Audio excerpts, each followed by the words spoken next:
There was a study done by Stanford University, and this was back in like 2015. This is not new, where they said, could we take the Big Five? The Big Five is like the psychology research that kind of combines all assessments. It's not about the assessments, but you can, if you know what the Big Five is, any assessment you look at, you can map it back to the Big Five. So it's like an underlying research, right? And they said, could we look at people's Facebook, social media, could we look at what people post out there online and just determine which characteristics they have? And they can. Like, I can't remember the accuracy. It was like 99% accurate. Wow. Like, it was so highly accurate. And so it probably depends on how much content you get, right? Like, I'm assuming that's a of variable course. that would Yeah. There's actually a company out there that does this. They're called crystalknows.com, and they sell to sales teams, and they'll predict someone's DISC score and then help you understand, like, how do you need to pitch this person? How do you need to communicate to this person? Which is totally cool. There was also this company in England that used it called Cambridge Analytica. Does this ring any bells for you?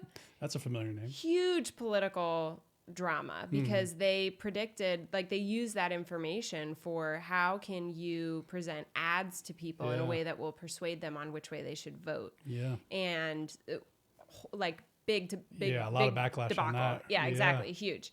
And so we look at that and we say, we're not interested in playing any role in any of that because, one, we saw to enterprise, GDPR, like privacy, data access, all of that kind of stuff is super important to us. We don't want to read your emails, and our customers don't want us to anyways. Yeah, but also we think with all that stuff, like, you should have control over what people know about you and who has access to it. So no, we don't do that, and we won't do that. I feel safer being in this room with you that you have acknowledged that consent actually matters when it comes to it matters stuff. so much. Yeah. It's so important because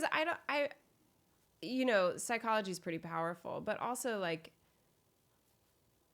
it's your data, like you should know what's happening with it. So at every level of our product, consent is key. It has to be for us to actually be able to have the customers we have, but it's also, like, philosophically, we've built it that way before we even needed to, because that's just the right thing to do. I guess there's lots of opportunity to do lots of exploitative or kind of not so ethical approaches to things, but that doesn't necessarily mean you should. People have always had the idea we could go B2C and, help marketing companies sell things. And we're like, why would we do that? We're trying to use this technology to help people be more human.